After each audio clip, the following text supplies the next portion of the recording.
nhớ rồi giờ ít trồngเนี่ยจีก็ติดจาเทียจงพยายามชัวช่วงสุดตัวเดินเอาคุยเรื่องจะบอกเลยว่านู่นนายรู้โจลินดูนุติกับปลอยชงอาภากุอีสอสิ่งนี้ตัวจงนอกูจะในหมู่ใช้จ่อรู้ใจกันได้เตียเนี่ยโดได้แค่อเมริกา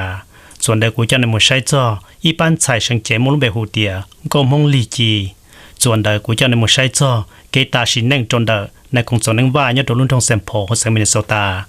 ส่วนเด็กกูจะในหมู่ใช้กุนทอโจวินเซนต์ลอเรนซ์ยังอีถูกกู้ CIA ต่อเขาหลินทอตัวในบอกว่าปอชิตาส่วนเด็กกูจะในหมู่ใช้กุนทอโจอีถูกกู้ไทยจ่อใช้ชัวจ่อยังถนัดมงยาโดที่จะท้ายยาตาทอลอต่อการเดินกูจะในหมู่ใช้กุนทอโจดร.ดักลาสวูยังอีถูกเกิดเขียนได้ยังตัวลุ่นทองมิวอกกี้ชิตาส่วนเด็กกูจะในหมู่ใช้อิจายาชัวหูหลังเดิมไม้ช่องจะยาชัวนอยไม้ช่องยาตุเชาจีฟีตรงในผมว่าปอต่อการเดินกูจะในหมู่ใช้อิจายาชัวมุนเบหัวเดียมงอยู่จุลุมงหูหลังเดินจ้องตูนเดินจะตุ้นใส่หูยาชัวยันที่อเมริกาเทียต่อการเดินมั่วสื่อดาวยันจียาลีชินจิด้วยเปลี่ยก็ใช้ตัวซอสมงยอดตัวหนึ่งมงทีวีจอกิจจาเตียจงที่จีจงยอดตัวหนึ่งเป็นเจนมงยอดทั้งปลังเดเตนอลอนเดอร์ช่วงมงบล็อดแคสติ้งเทียมงรีพอร์ต7จุดชมหอทูสเตย์ที่เตอร์สเตย์ที่เราใช้ไปต่อ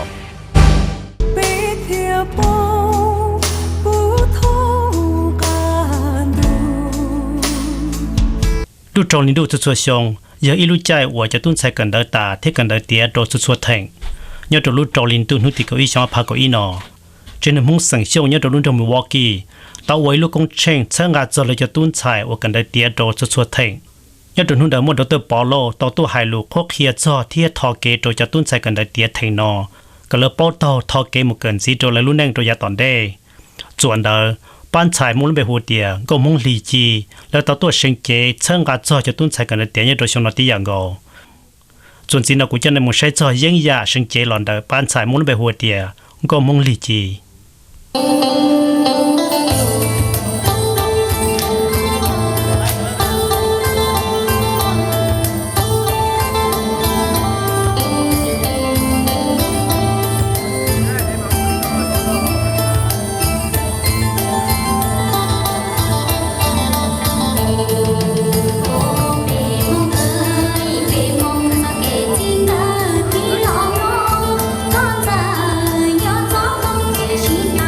มีต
nhớ đồ lúc trâu linh tu nút tì pe plau thiết chi xong áp của ino giờ kêu các lịch cái chạy đồ này cũng cho nên và giờ mong tụt thời cho tàu ba trên đường mong là tàu lúc xong tàu ta xin năng nhớ đồ luôn trong Saint Paul sang Minnesota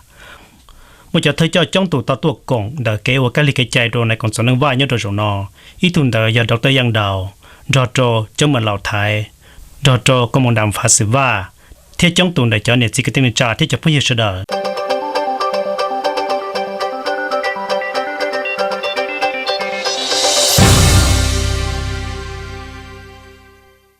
Vint Lawrence giấy từ U.S.A. người tàu tua hậu luyện nhất đồ để cho lò chùa lui chạy vào trò thế người tàu hậu luyện đồ nàyผมว่าปอตอนtàu lui xong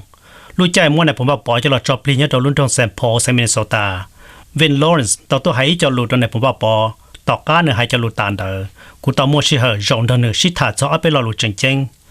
vấn đề của cho nên một sai cuốn trò Vint Lawrence xí thả cho đồ kỳ nọ của cho nên một sai cho lui chạy thầu nữa là hãy lù đồ nàyผมว่าปอtàu cá đỡ nên yêu bỏ cuốn trò đồ này xí thả Mai Xiong. Good morning. Almost 50 years ago, I came to Long Chen. Giờ tàu chỉ cho xong chữ, lúc đó tàu về Long Chen. When I get there, I'm a very young man. I'm 22 years old. Lúc xưa hẳn đã lúc đó tàu về Long Chen, lúc trước ấy tôi rùa sư, cũng muốn nói nhiều nên có xong. I'm now an old man, 50 years later. Chỉ cho xong tàu cá, ta xin nó, bây giờ ít tôi đang lâu là lâu. But my memories are very, very strong. Ta sĩ của họ kể, cho lúc này giờ tàu cá trần trua thiên khó. In the valley of Long Chen, there were 20 people. Nhà họ lưu cứ hà Long Chen đỡ mua cứ dạng đi nên gọi tờ tù nên bao họ lực. And there were 50 water buffalo. Thì rồi đi lo chỉ cho tờ tự sư. 4 years later, there are what? 40,000 Hmong in the valley. And the second largest city in Laos. Lâu xong tờ cá sư lưu hạ Long Chen mua nên cho lo cho tờ xe này chỉ là tờ cá nó với lưu rõ lo chắp tới nhà hồng lọt tới gian. I think of those 4 years I spent in Long Chen as my real education in life. U.S.A. thì lâu lúc xong nhớ Long Chen đỡ dễ lúc chạy của tàu cập cho của lúc năng của tròn năng rong cơn gò. Every day I would spend the day with Vang Pao. I would eat with Vang Pao. I would travel with Vang Pao. And when I had too much whiskey, I slept with Vang Pao. Lúc xưa đỡ cô đã chỉ này phân vào bảo nhau đàn nó đàn một họ lực giờ thì họ lực xa họ chân tàu gì cú chân ta chỉ này phân vào bảo bự thiên. He called me his younger brother and he my older brother. Nếu hai cho cô hạt tiền cô giờ này tụt cứ chỉ cô hạt tiền cái giờ tụt kỳ. Before I say more about Vang Pao, I want to say something about the Hmong women. Vấn đề của hai cho chỉ này phân vào bảo của chiến trị của hai mẹ cho bây giờ bạn hiểu không? They were wonderful there, and they look around the room. They're wonderful here as well. They're very strong and very beautiful. Lúc xưa hẳn đã mua cho bạn hiểu không? Của họ được chi một lò rong câu cần.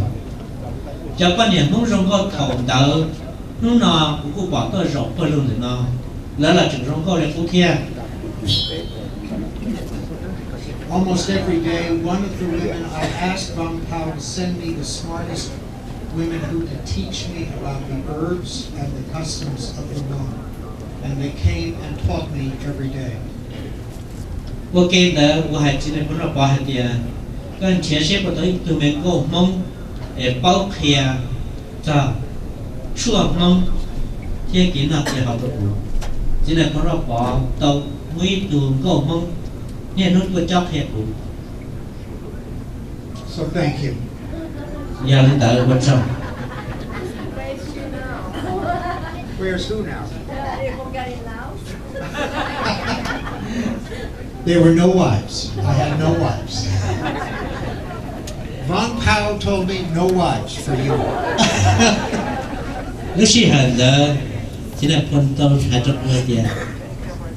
giờ chỉ mua bao nhiêu chỉ mua nành lúc xí hẳn là cũng chỉ nhắc được bao nhiêu thôi.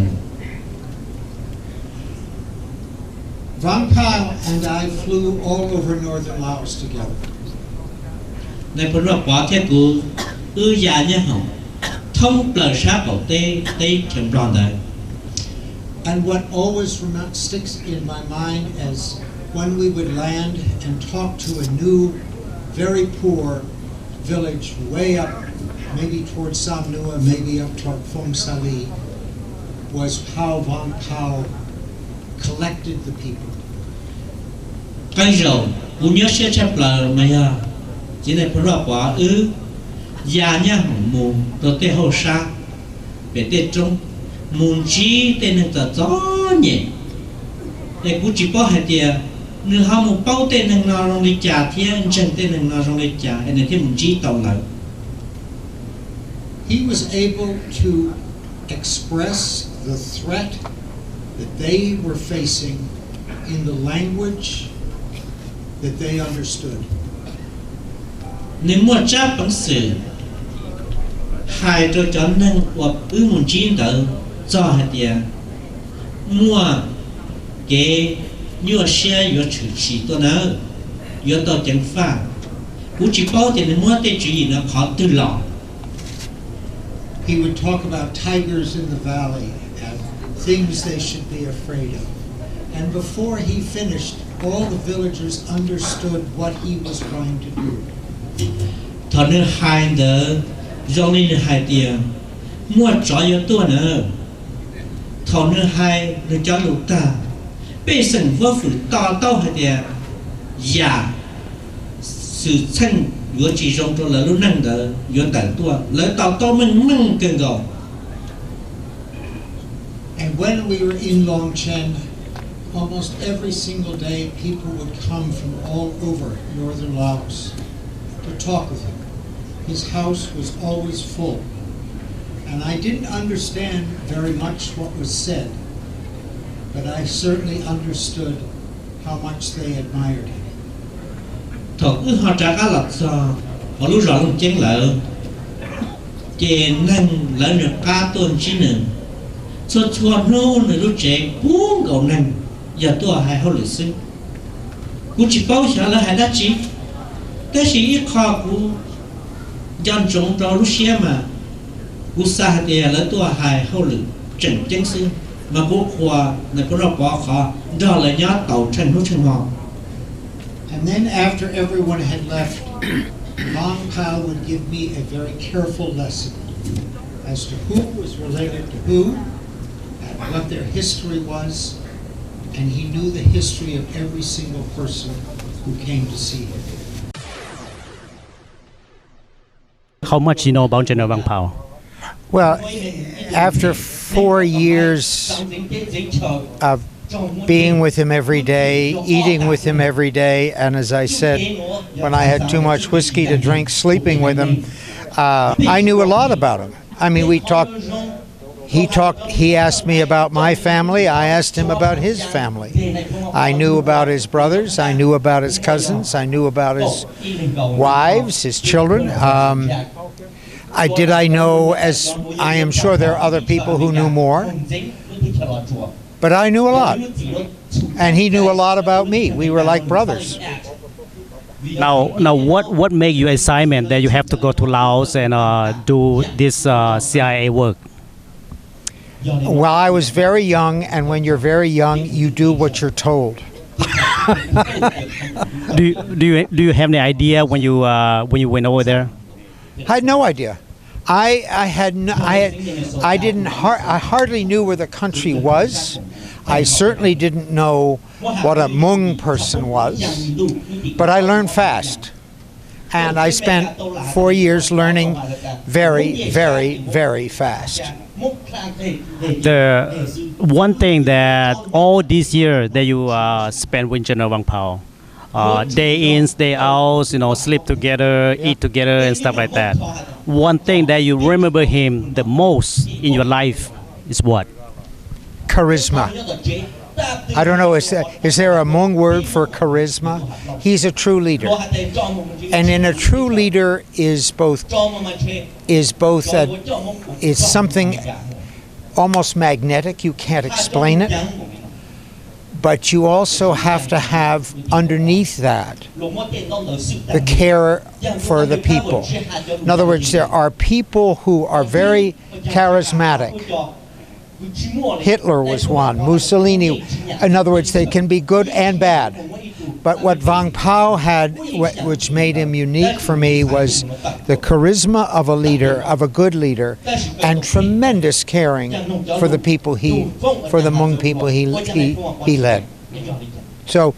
those two things, I think, are to me, after 50 years, that's what stays in my mind. When you arrived in Long Cheng, and first time ever that you saw him, what was your first impression? No, actually, I met him in Pupakau. And I met him because my boss then, Bill Lair, had chosen me to deal with Vang Pao. Bill Lair had many, many other responsibilities, and so he chose me.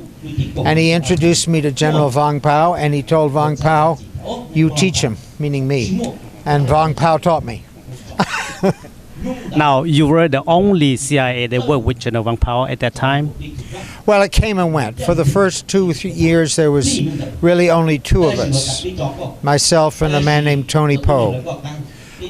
Then slowly there were more that came in,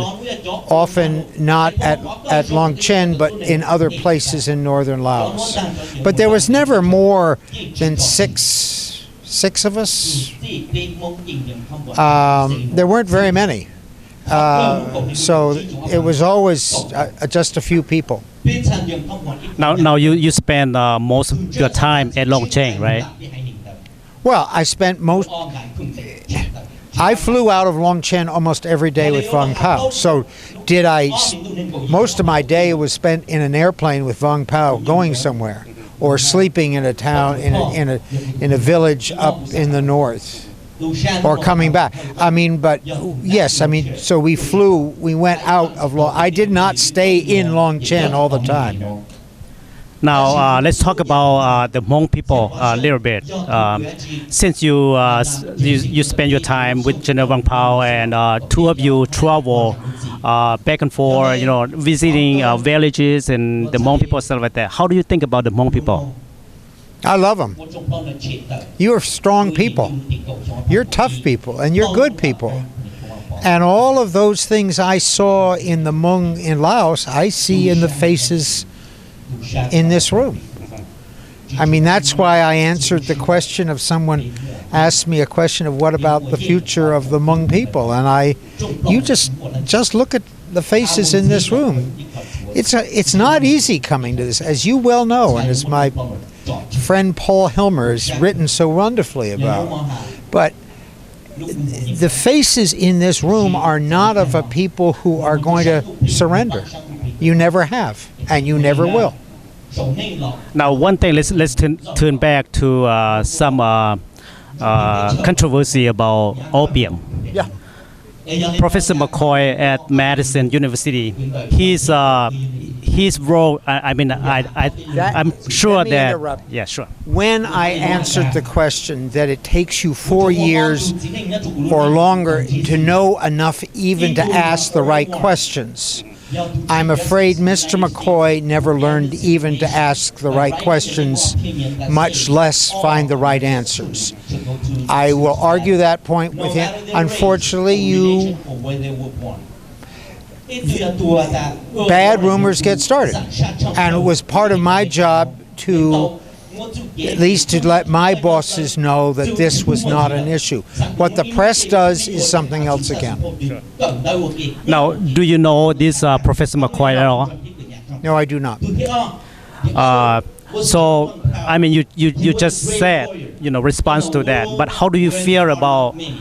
such allegation like this has been on the press and has been, I mean, coming from a professor that... You've got to have a tough skin. Come on. You can't go through life expecting everyone to say nice things about you, right? So there are going to be people who are going to throw stones at you. And all you can do is say, sorry, that doesn't hurt. It's not accurate. I have the proof otherwise. I mean, that's what you have to do. Well, something that we need someone like you, to be, because you were with General Vang Pao and you know him. Yeah. So we need someone like you to, to help to kind of clear this allegation. You will never clear the allegation. You will never clear it. You will always have people who want to find a conspiracy theory about what was the secret behind the Hmong. You are never going to kill that. All you can do is say it didn't happen, and I have the proof that it didn't, and that's what you got. I was asked every 6 months to check on the issue of the opium. I am convinced and I am happy with the idea that were there people carrying opium in their bags to Vientiane? Of course there were. You can't control everything that goes in and out. But was it a policy of General Vang Pao to do that? No. So I don't see how you cannot fight this. All you can do is rise above it and say it didn't happen, and because the very reason Vang Pao was so against opium is that it killed your people. We would go to a site and there would be 5 old men like me, but their eyes were vacant. And he would say, I can't trust these people. They're not going to fight for their people because they can't. So opium for Vang Pao wasn't in his... It didn't make sense for him. And plus the fact, most of the good opium fields were down on the PDJ, and we didn't own the PDJ, right? I tried to send one of your friends down there, but let's turn back to some other topics right now. I would like to talk about a little bit how you feel about after they captured, the accusation against General Vang Pao and the Hmong leaders like several years ago down in Sacramento. Lately, the Wicked League, I don't know if you read from there. How do you think about that? Since I left the government 35 years ago and I've become an artist, I tend not to get involved with WikiLeaks, and I have a wife who's a reporter, and she tells me, don't get involved. I don't really have an opinion. I am sure there were issues that have been very, very difficult for you all. People doing this, people doing that. I really do not have a educated opinion. Now let's go back to Laos. Yeah. Let's get out from here and then go back to Laos. When you travel with General Vang Pao to the villages, you mentioned about northern part of Laos and stuff like that. You remember some of the villages that you've been through? And I know it's like 50 years after. Well, all I know is we went to a number of villages in Sam Nua. It was near Pupati, but the name of the villages, maybe Mr. Helmer can help me. I don't. And we did go to several small villages in Phong Sa-Li province, but that was hard because the Hmong in Phong Sa-Li were less advanced than the Hmong that came out of Zhengguang. They were good people, but they needed some education, and it was a tough thing to do. And I think Vang Pao was worried that the worldview of the villagers in Phung Sali was very tight around their village. He had trouble getting them to think about protecting the village over here, because these two villages were having a feud of some kind. But unless he could get the two villages to think together, they wouldn't be effective, right? So I think he found, the further out from Zhengguang he went, the harder it was to make people see the bigger picture that he was trying to bring to getting them to see. I have one more question and I will let you go. Okay. The question will be like Phu Party site 85. A lot of people we read and we heard about it. Since now I'm with you, the actual CIA who used to work with General Vang Pao and stuff like that. Can you tell us a little bit about Phu Party? I really can't, but I mean I have some ideas, but you must understand this occurred 2 years or 3 years after I left Laos. Do you know what year they? Well, I think that would have been 68. I think it happened in 68. By that time, there had been a change in the way the Americans wanted Vang Pao and the Hmong to fight. This is what I was talking about, that I don't know what I would have done had I been there. I hope I would have been strong enough to resign the CIA, because this was, in my mind, the worst decision that was made, because it encouraged General Vang Pao and the Americans to hold on to things. And you guys are great fighters, but you don't like holding on to things. And I think that I know that Phu Party was running, had communication stuff for the planes that were going into North Vietnam. And I can understand what they had to do, but I think the tragedy of Phu Party was that you were asking the Hmong to defend a place with a method that they were not good at doing. And that, things happen in war, and that was one of those sad cases.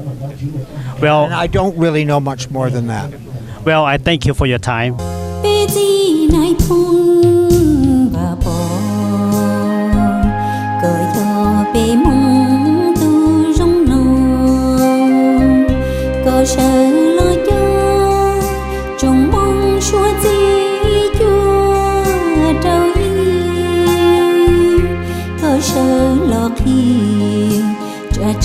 Lúc chạy tổ bên mong một nền thọ nạ khi tôi muốn nhớ đầu tới cho Thái nợ, bên cụ chỉ bảo để lưng tư giờ tôi sai sửa thiết chữ cho những thọ nạ đỡ bên mong nhớ nợ, chuẩn gì nào cũng cho nên một sai cũng trò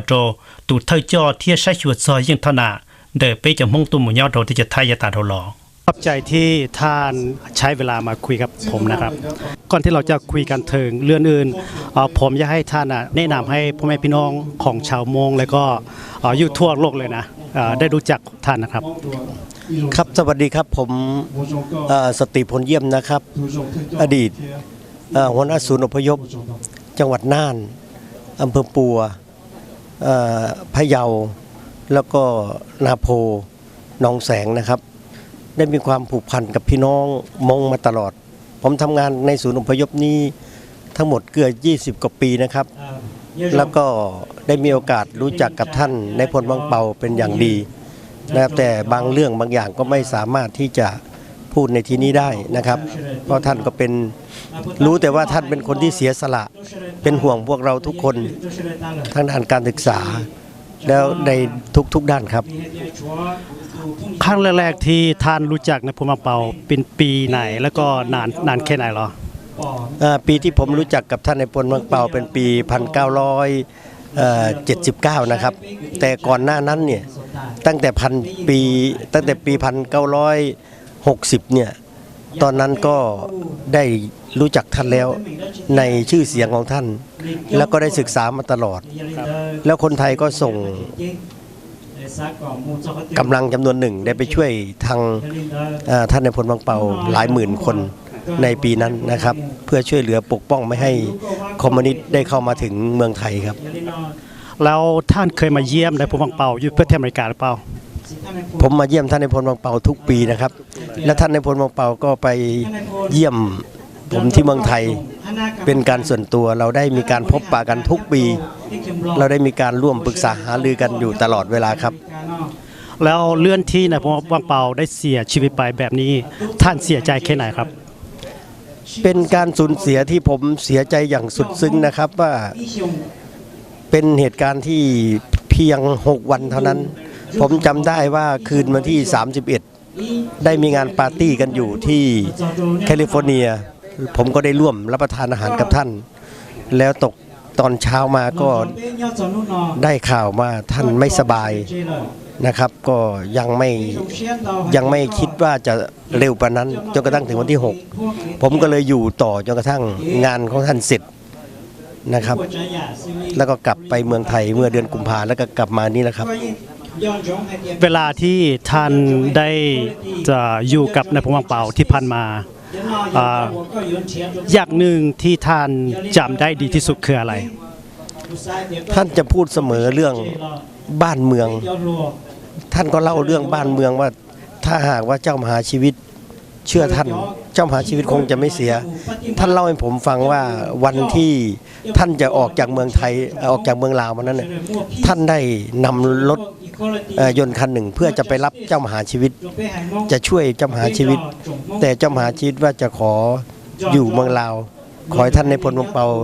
รีตัวไปก่อนอันนี้เป็นท่านเล่าให้ผมฟังแล้วก็เป็นการที่ท่านได้เสียสละอย่างเต็มที่ว่าออกมาแล้วก็มีการทำทุกสิ่งทุกอย่างเพื่อจะให้พี่น้องม้งเนี่ยได้กลับไปเมืองลาวแต่ท่านก็มาด่วนเสียชีวิตไปก่อนเป็นการสูญเสียที่ยิ่งใหญ่ที่สุดสำหรับผมและก็ข่าวนี้ก็ดังไปทั่วโลกซึ่งในนามของผมคิดว่าแม้ว่าเป็นจะให้ท่านเป็นมหาบุรุษวีรบุรุษของคนม้งก็คงไม่ผิด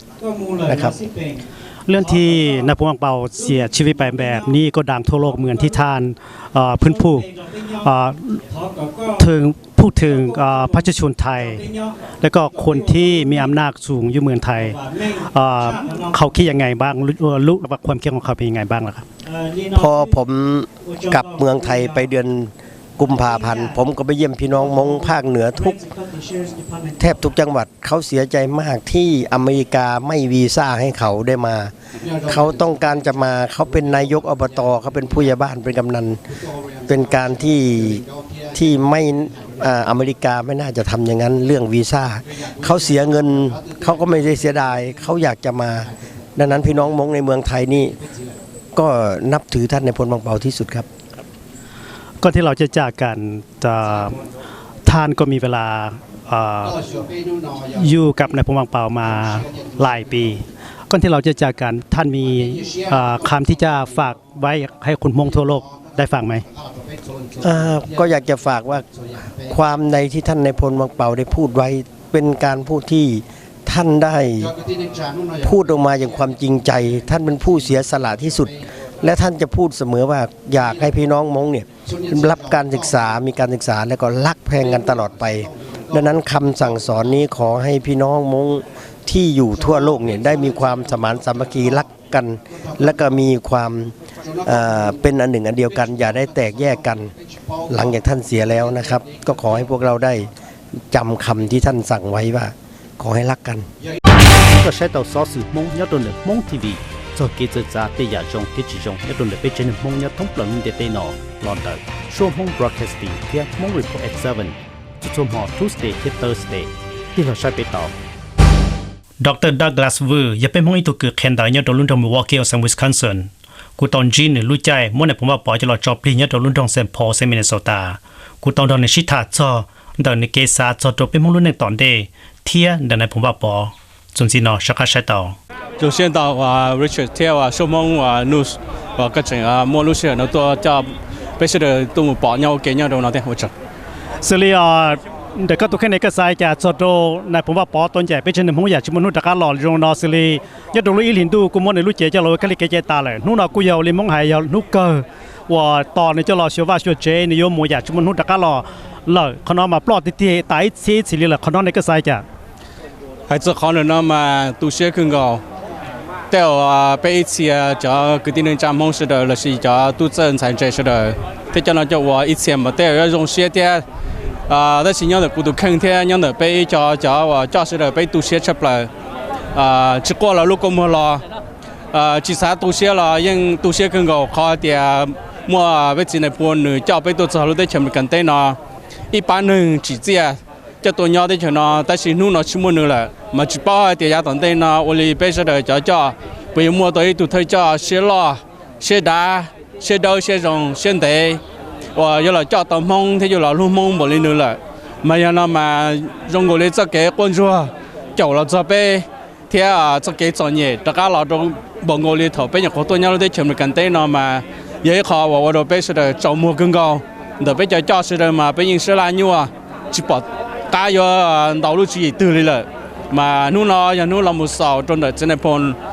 nửa lu và xử lý chợ sinh chợ la tỏ là số vài chế số bây giờ cái tin trạm mong sẽ được rồi cơ sư bây tua mà nhưng thì tu xe rồi nó rồi cơ chế chỉ bỏ nữa ít rồi gìเลยnhưng nhiều xe更高哩但是你家来到多考虑那个点ส่วนในหายจอรอก็เป็นมงวิถุจ่อจุดชี้ตรงนี้นะผมว่าปอเราก็มงวิถุจ่อคอเลยเนอะเขาในก็สาจะยวนเต็มบริจาคเป็นมงที่จากการมงวิถุจ่อตรงนี้เนาะเคยเราไปเจอเนี่ย这个人驾驶的那因有些的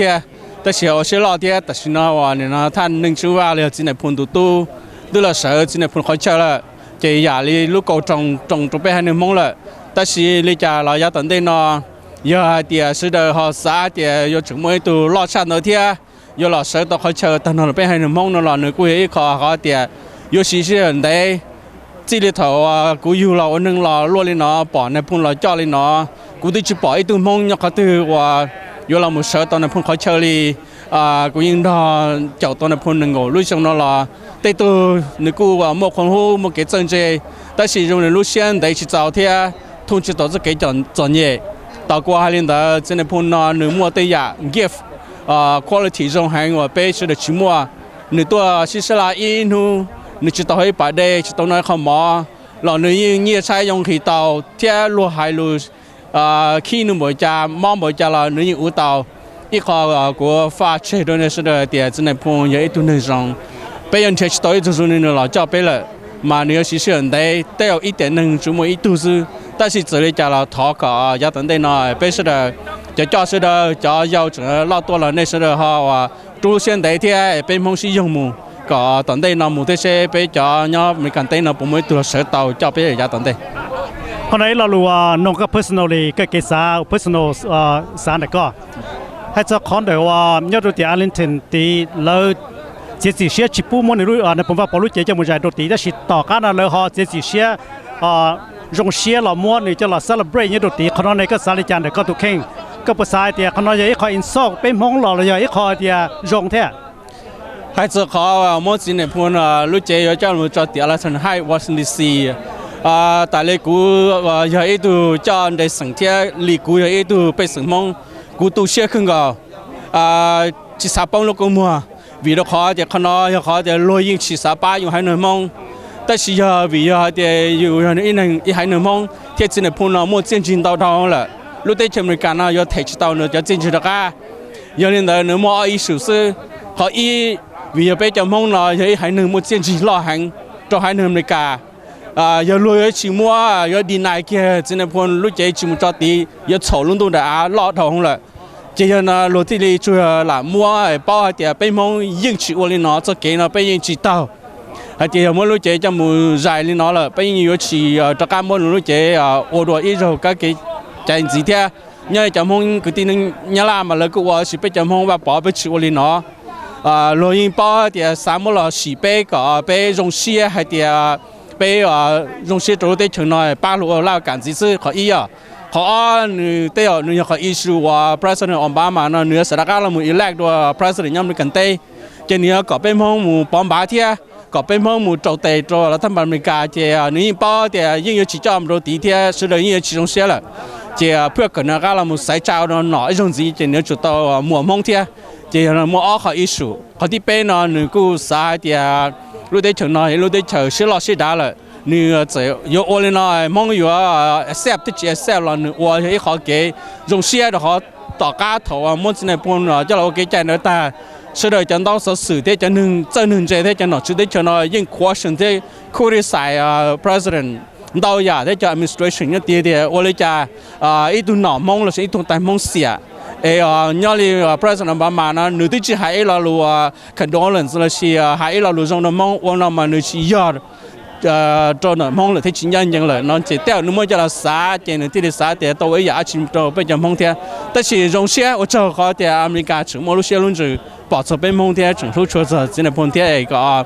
bây giờ cái tiền trang mong là họ mua cái chế chia ra tận đây theo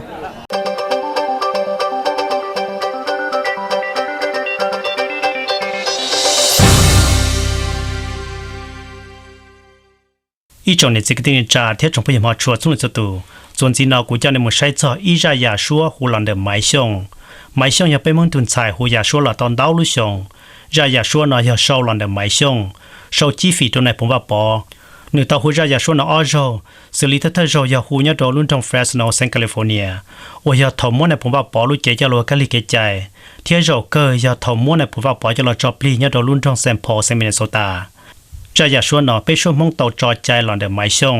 จะหลอดทอโดยจะด้วยยมุเกจอดแต่ผู้โดยจะเนี่ยสิกตินจ่าเสด็จเตาใช้ไม่ชงก็ต่อหันเสียเดียนี่จะอยากชวนนายกเตอโดยนี่จะอยากชวนเชียใช้ตอนได้นอยาลีจนจินน้องหมูจะในหมู่ใช้จ่อจะอยากชวนมองลุ่มเบหัวเดียนายพลว่าปอตัวหูยอไม่ชง第十二第六共同湖三高呢，我首呢有一首歌，我古人到湖三高呢出生，古头现在碰发波，三高呢有出生係你要有撇咗，努力堅決ลงมุโต努力成มั่วตอนเด็กกูถอนในเฉลิมหลอดกลมเท่ากูเป็นหัวเกมมู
ตัวป้อง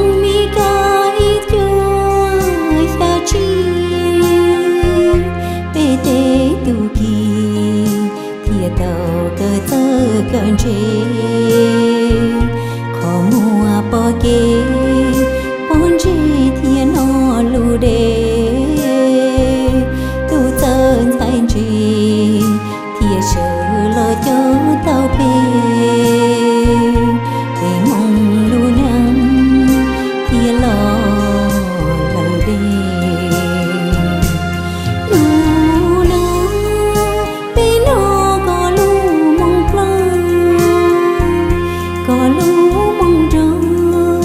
đừng đi vòng cầu son thế ta nằm đi tê của khu gì cho con tê nó tê chữ phong như tu lo tu giàu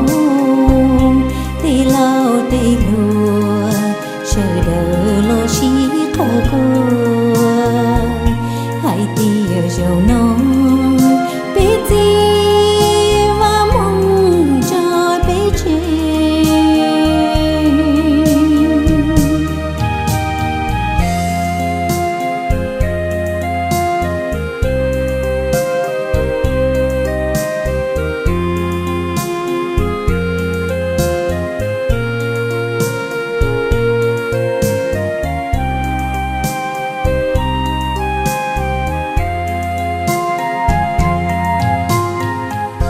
biết gì và mong cho lưu và chê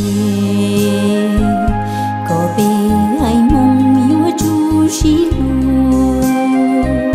yêu chú sĩ tu sĩ thay cùng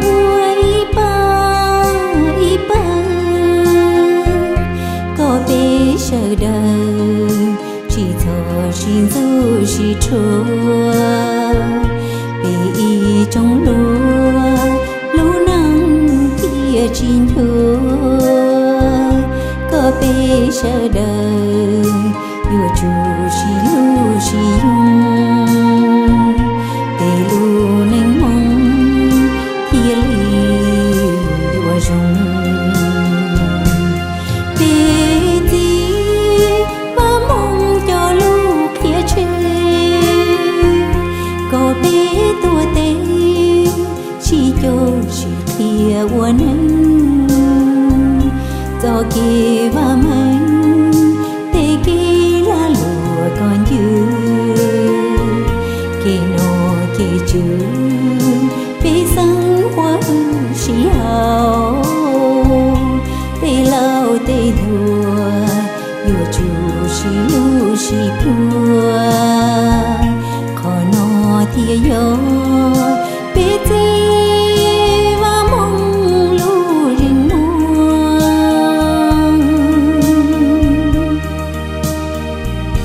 biết gì nay phun và bỏ có gió bê mong tu rong non có sợ lo cho trong mong lo cho pha câu có lũ tiên tri bị hại mong yêu tri có lũ tiên tra bị hại mong yêu ngang chia bùa trả nhà có tàu ở trâu ai mong bị lăng chi rong bị yêu chọn rong lu nó có yêu anh dạy bê mù thiên mò bê lu xia từ hai chỉ tàu lo thứ lu của muôn thứ lo bê từ chừng chỉ tàu có mù lời lo gió tia chua có hai mong ở phong công hồng trò lọ trâu bê trung mong có mù dung bê chi và mong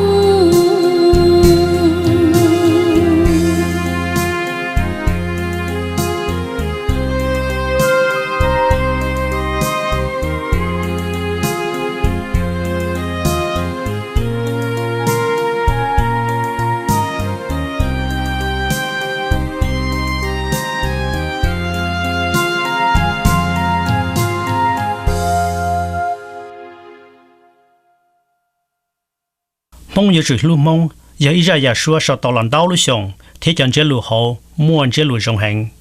trên đây ta là nó Kong Lor tông qua hu để cho tuân sai hu nhà xua nhất tới America tàu là xí sâu ok ý lần hu ý kho đợi ra nhà xua nóส่วนgì nào của cha nên một sai ra nhà xua muốn bị hu tiệt mong yêu chữ lu mong hu lần đợi trong tuần đợi cho tuân sai hu nhà xua nhất tới America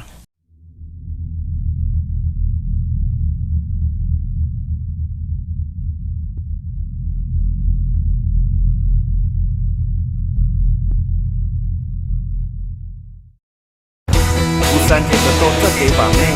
nhưng không có đúng này. Busan cũng mới bây giờ luôn nói, đó không có như thế. Chưa được bây giờ phát sinh, bây giờ phải dùng trong, cho chuyện của là một trò chơi, của cái tổ trong. Busan là chúng tôi cho đến đây mình nhau một cái thái gì, nhưng sao cả lúc muốn đi cho lồng keo, của cái lý念, nó không có đủ. Busan là nó, tôi được một giờ như này, thế còn bây giờ là bỏ qua, đủ chuyện. lưu nên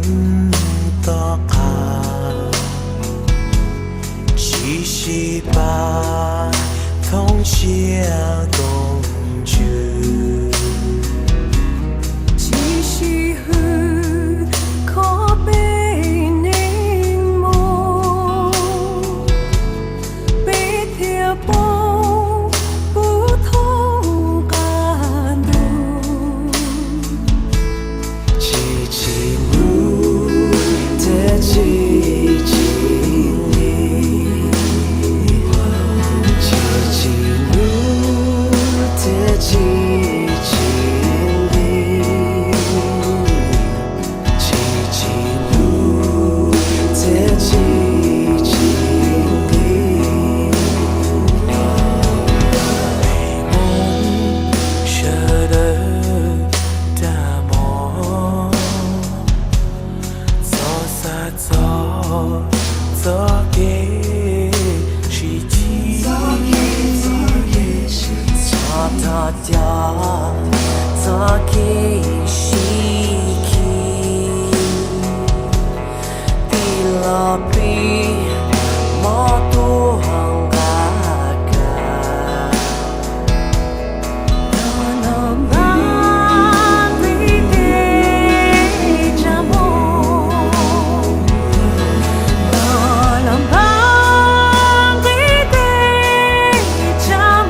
final project. We're officially like halfway through, so